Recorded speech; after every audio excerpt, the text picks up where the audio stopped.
Welcome to the Fire and Earth podcast with your hosts, Jason Mefford and Kathy Groover.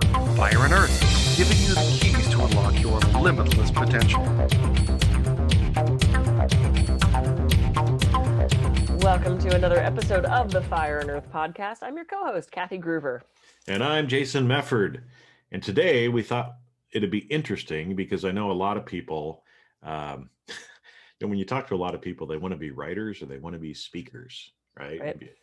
Have you noticed that too, Kathy? And we're in that area. So we thought it would be interesting to talk about how to get on radio or how to get on podcast shows, because a lot of people are like, ooh, maybe I want to start my own, or maybe I don't, but I would like to be on radio or podcast shows, right? To help give me some credibility, show that I know what I'm talking about, help draw people to me in my business. So I know you've done way more shows than I have.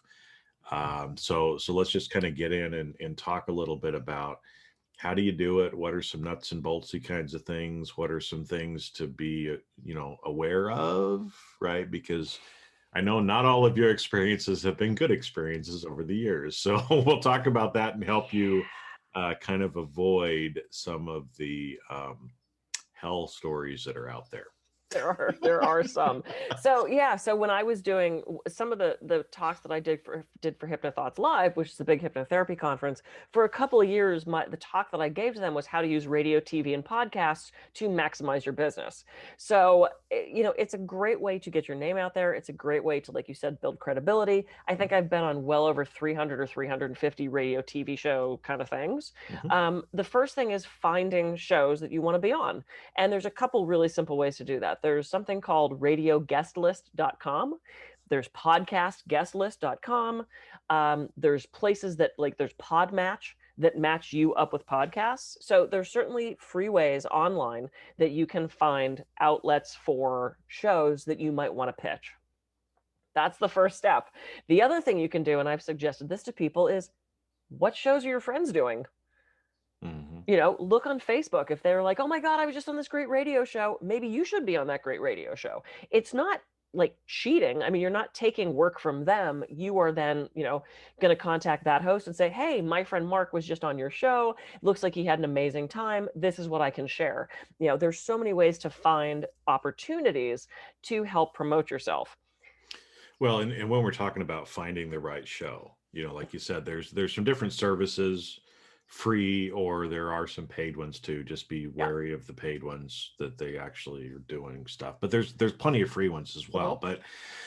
But how does somebody kind of decide, well, that's the right show for me, right? What are some things that you would be thinking about to try to identify some criteria maybe that you're using to say, ooh, that's one that I want to be on? Yeah, absolutely. And that's one thing I was going to say was vet the show. Read who the audience is, read what the typical topics are. If you talk about, animal husbandry and pet sitting, you probably don't want to be on the maximize your stock portfolio talk show, because there are some, it's just not a fit. I do not do Christian content. That's just not what I do. And there's times where it's like, I'll start to read about the show and it'll be this great show. And then it's like, Christian and faith-based content. I am probably not going to be a fit for that. So, know what your topics are. I remember getting an email from a guy who said, I would like to be on your radio show. Now, this was years ago. You and I didn't even know each other. Yeah. I don't have a radio show, dude. I didn't have a radio show, but I was fascinated. So, because at the time I was teaching a lot of people how to get on radio and TV. So I wrote back and I said, I don't have a radio show. So also, don't just randomly email people if they don't, do your research.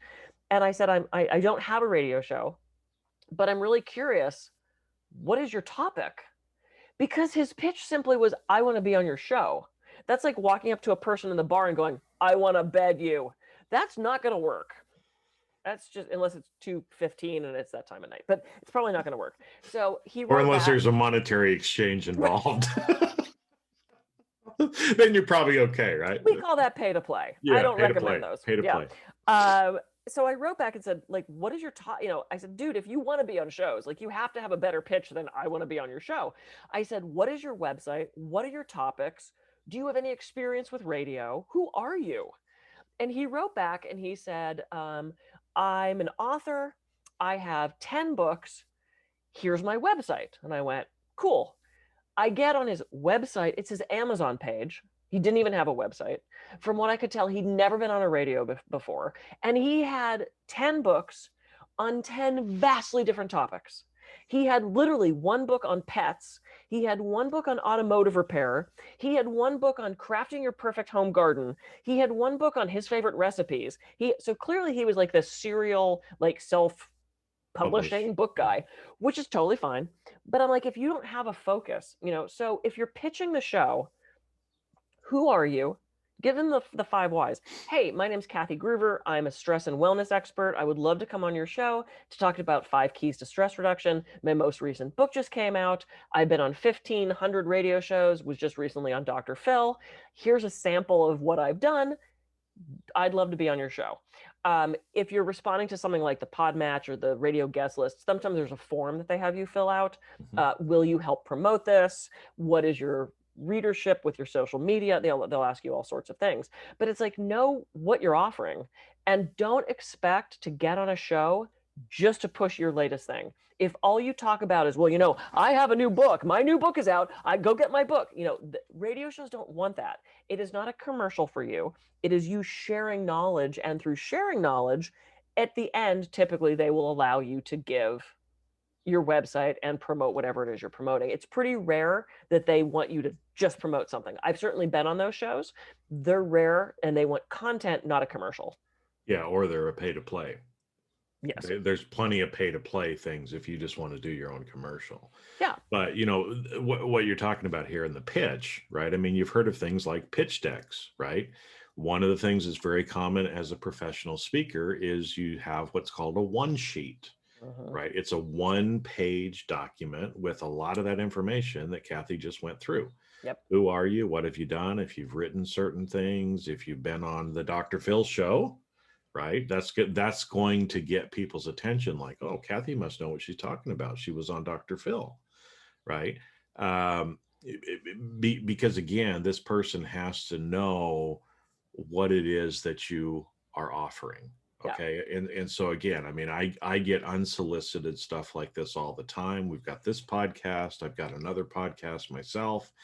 And I get unsolicited stuff all the time, to which I just delete. Because again, usually it's as simple as, hey, I think you're really cool. I want to be on your show. And I got one of those this morning for us. Yeah. Okay. So I get them all the time too. And again, I don't even respond back to them because I consider it like junk mail, right? Hey, there we go. We got the cat with us today again. Let's listen to that later. It's so again, it has to be, and there has to be a reciprocity to it, right? I mean, you're helping the person by providing some content. Yeah. But the content has to be relevant to their audience. Absolutely. And then, by you doing that for them, like you said, usually there's the, hey, and by the way, check out Kathy's website, kathygroover.com, right? She's amazing. And she's written, what are you up to? 13 books or something like that now? 8, but thank you. Oh, okay. I was giving you the best. Yeah. So eight different. God, I got so much work to do today. You got 5 books to write today. Shit. Okay. I did have to count that on my fingers. But but that's where, again, right? Because they need to know what you have to offer. Yeah. Or it's the same thing, on the flip side, because I'm not looking, for people to necessarily be on my podcast, because I have my own content, or I know who I want on for particular reasons. But I am looking to be a guest on other podcasts, right? But again, there's lots of people that are like, oh, please be on my podcast. Please be on my podcast. I just started and I have 1 episode. Yeah. Okay, if they're a friend of mine, I'll do that. Yeah. But if it's a random person, how am I benefiting from it? Yep. Right. So you have to think about how does the other person benefit by you being there? and how do you benefit from it. And Yeah. unless there's a match, a match in topic, a match in the content that you're doing, you might as well not even go down that route. Right. It takes time. You have to prep for the show. Sometimes they want questions in advance. You have to then do the show. So, do you have an hour to 2 hours to give to this program? And which leads perfectly into please vet the shows. I made horrible mistakes where when I was starting out, I had this number of how many shows I wanted to get to because it was an impressive number to me. I wanted to hit 100 shows. And so when I was first starting out, I took any bloody show that, you know, that anybody tossed at me. I didn't listen to them. I didn't vet them. I didn't know. This is when Blog Talk Radio first started, where Mhm. any doofus with a phone line could have a radio show. And there were some that were great. And there were some that was, Creepy Joe in his basement with one listener. That was his mom. And I ended up being a guest on that show. So I have two stories. So a woman contacted me. Her producer contacted me. She had a great press kit. Her show looked amazing. She had a huge listenership. They sent you a gift for being on the show. I was like, great. So I get on the show, and I get on. This was actually on the phone, and she asked me a question. She said, "So tell me a little bit about yourself. Where'd you grow up? How'd you get to where you are?" And I said, "Oh, well, I was raised in Pittsburgh." "Oh, I went to Pittsburgh," and she starts talking, and I'm sitting there going, okay. And she spent like 3 minutes talking about her time in Pittsburgh. Never got back to my question. I never got to answer. So she asked me another question. I get about a sentence in. She interrupts me and goes off again. And I'm thinking, this is a monologue for her. It Mhm. was the weirdest thing. I could not get an answer out. So finally, she asked me a question, and I realized part of my brain is going, oh my God, I'm getting to answer this question. I'm like 4 sentences in. This is so great. And I hear beep. Because when that happens, the bitch muted me. Are you kidding me? She muted me, told her story. I was just talking to nobody, brought me back in at the end of her story with a laugh, as if I had been listening to her the whole time, and then ended the show. And I'm like, well, you're a crazy person. So I get this nice gift in the mail, this like handwritten thank you note for being such an incredible guest. I'm like, oh my God, you're a sociopath. What is wrong with you? And then like 6 months later, I get an invite saying, you were such a great guest on our show. We'd love to have you back. And I was like, I'm not doing media anymore. Well, and again, it's both people have to benefit from it, right? And that was not one of those. You didn't really get anything out of it because here you are, a guest that's supposed to be interviewed at least 50-50, right? If the Mm-hmm. talking should be for the guests, if not more. Yeah. And you didn't have that at all, Right. even though, again, from the press kit, from everything else that you were looking at, it seemed like something that was going to be good. So Yeah. another way that you can kind of stalk or do some due diligence is actually listen Oh, sure. to some of the shows that the people are doing before, because that'll give you an idea as well Oh, yeah. as what to kind of expect. Absolutely. Yeah. And that came back to bite me a couple times. I had several shows where it was all about them, and when you and I have a guest on, it's not about us.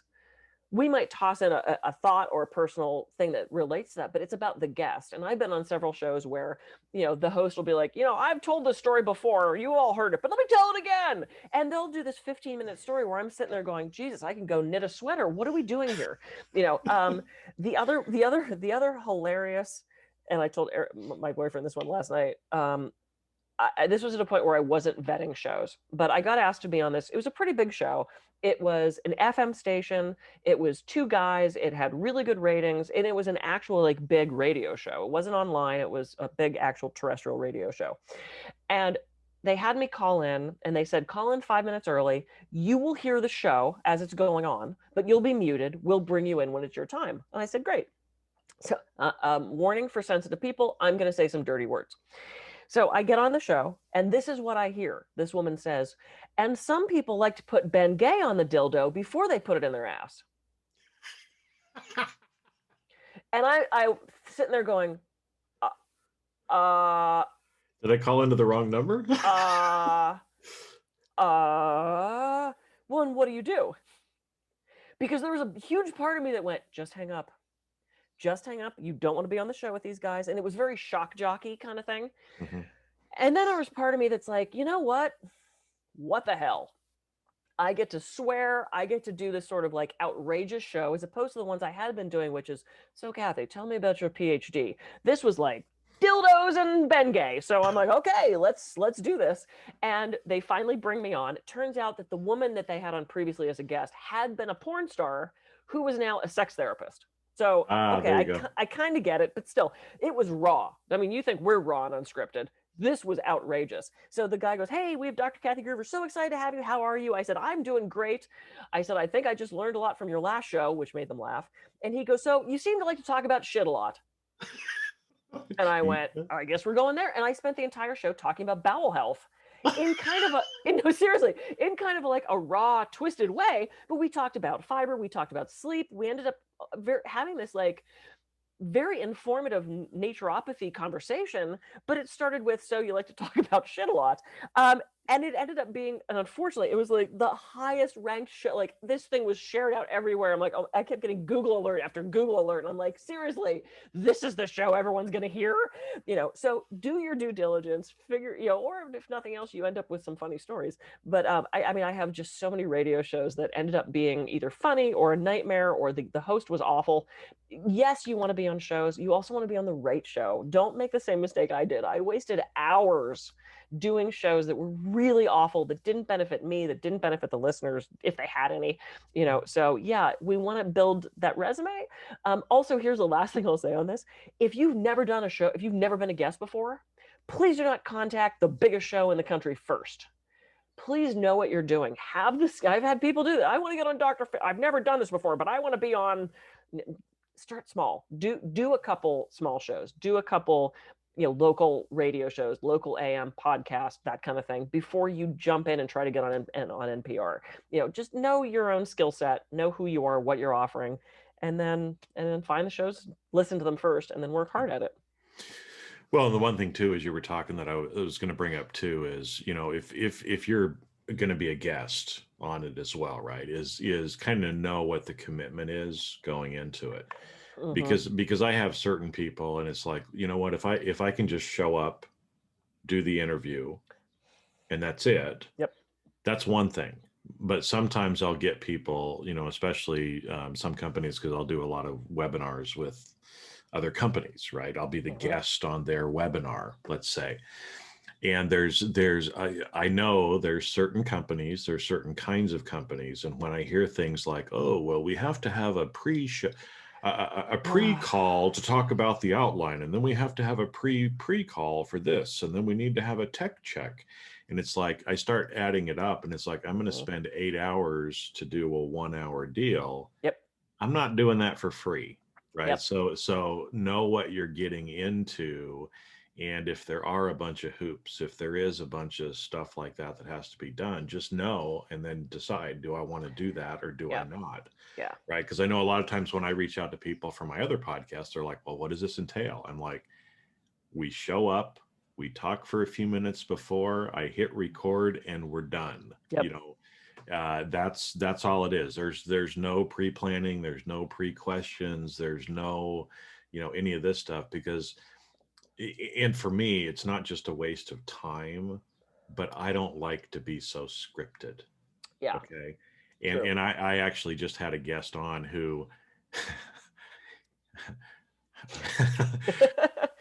I don't want to tell gender or anything, but this person was used to everything being scripted. In fact, I've watched this person on stage do interviews reading the teleprompter. Oh no. Okay, so what was supposed to be an interview was not really an interview. It was all pre-scripted questions, and it was very clunky. So I could tell, as we were just having a conversation, this person was very uncomfortable, right? Because that's not what they're used to. Well, that's the way I roll. That's the way you roll. That's why we do it this way here, right? So again, determine the kind of person you are. If you're the kind of person that wants it to be very scripted and that way, then look for shows, look for hosts that are that way. Yep. If you want it to be conversational, free flow, hey, we don't know where we're going to go. I mean, it's like that with a lot of our guests. We have an totally. idea of where we think we're Mhm. going to go, but then we start talking and who knows where we end up going. If that Yep. freaks you out because there's not enough like Structure. around it, then don't do those kind of shows. Find the Mhm. ones that work for your personality as well. Yeah, absolutely. And that is such a great point. And I had one woman, she had a local like cable access show, but I knew her. I had talked to people that had been on her show, and by this point I had done major network stuff. This, I know what I'm doing. And she says, "Okay, so I'm going to send you 20 questions." And I went, "Okay, great." She goes, "So when can we meet to go over your answers?" Ain't gonna happen, honey. And I said, "What?" And she said, "I need you to write down the answers to the questions." Now, these are long freaking answers. Like, I'm not typing out my background. I will verbally tell you my background. And she made me get on the phone with her, and we spent an hour going over what my answer would be. And I said, I don't remember what her name, I'll call her Susan. I'm like, "Susan, I know how to tell you my story. Like, I don't need to script this out." I said, "Because you know what's going to happen when we're doing the interview anyway, none of this is going to get said." Mhm. No, I stick to my questions. And sure enough, we spent an hour and a half doing this. I was furious. I had already committed to it. And then we get in the studio. She asked me 2 of the questions, and everything else is free form. And I'm like, "Oh my God, I just wasted so much fucking time." I was so angry with her about this.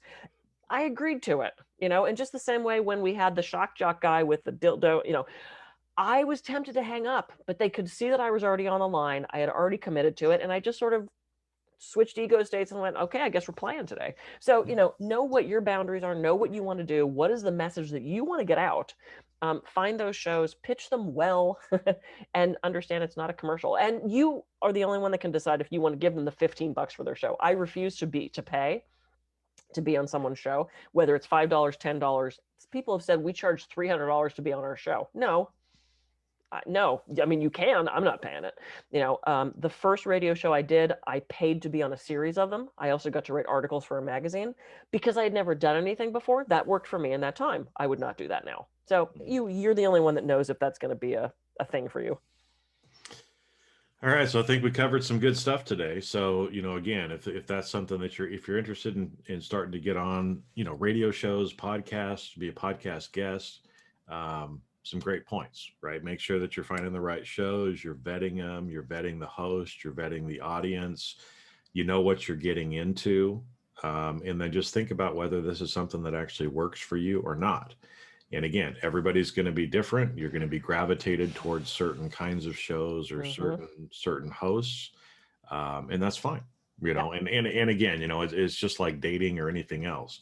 You're going to get told no. Okay, so just realize that you might have to ask 100 times, before you get that yes. But if you're committed and seriously want to do this, then you just got to put yourself out there and go for it. Absolutely. And hide the Bengay. And hide the Bengay. Yes. Cool. If we can help you in any way, let us know. I do. I have tips. I have a whole sheet on like how to do the interview, things to watch out for the interview, tips and tricks, and all the stuff for both in person and on shows, like online or on the phone. So if you want that, I can absolutely get it to you. And I'm Kathy Groover. I can be reached at kathygroover.com. And I'm Jason Mefford. I can be reached at jasonmefford.com. So have a great rest of your week, and we'll see you on the next episode of the Fire and Earth podcast. See ya.